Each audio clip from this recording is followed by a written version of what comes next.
Hello, my name is Andrea Russell, and I work for DAS as the Community Service Navigator.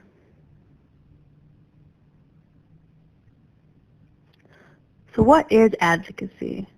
It has a lot to do in relation to helping others to find the references and referrals they need within the community.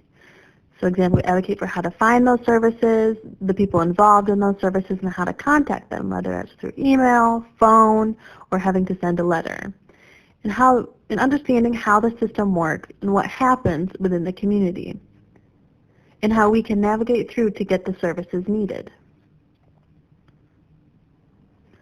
When it comes to advocacy, what we mean is more of advocating to understand how to support each other and how we can break down barriers. And once those barriers are broken, then we can navigate through to get the services needed. And when we mean services, we mean anything from medical providers like doctors and dentists to getting access to interpreters for education, school, as well as the workplace.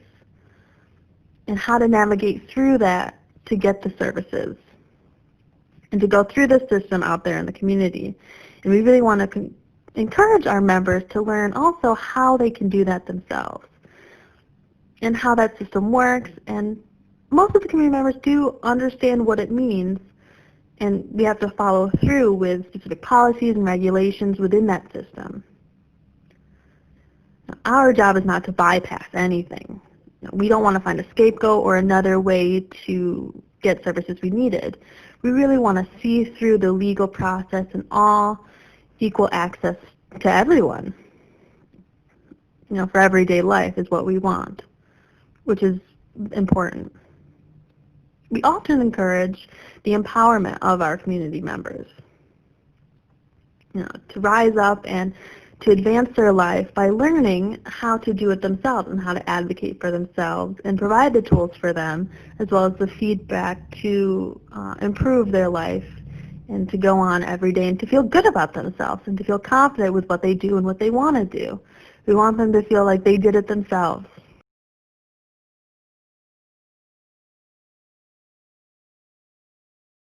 I've experienced a lot of barriers being a deaf person, especially when I interact with someone who is hearing.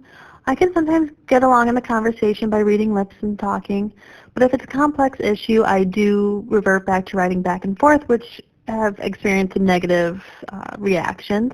Sometimes I'll use my phone, which can work. Some bosses I do know out there who are willing to communicate this way, but there are others who don't understand deaf culture that well, so you really have to advocate for yourself and sell yourself to make those around you understand, oh, I don't mind giving this person a chance.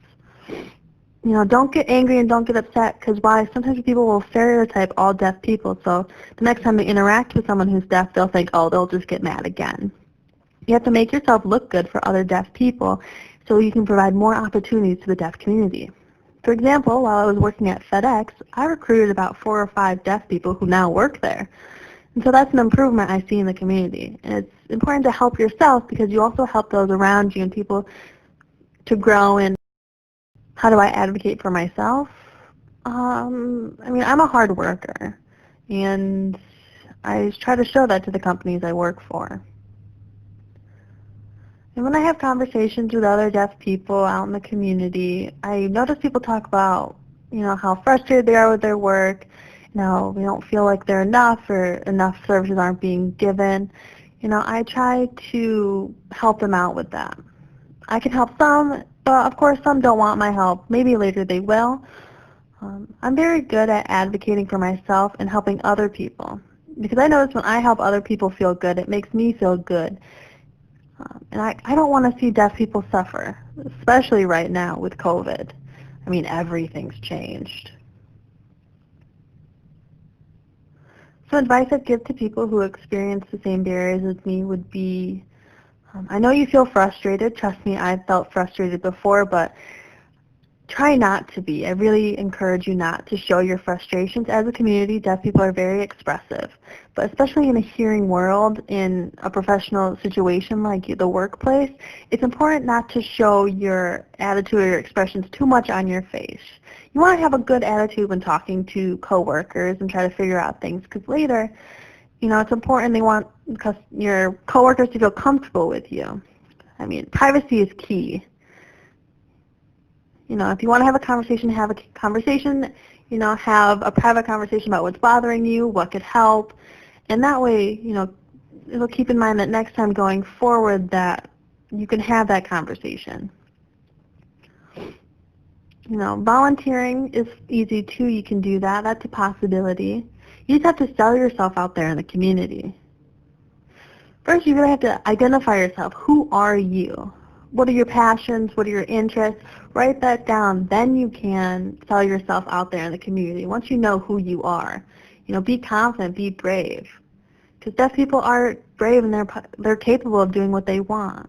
I mean, just because you can't hear doesn't mean you can't do anything. You can do anything you want.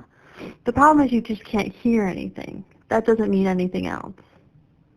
Just try your best out there, and I believe in you.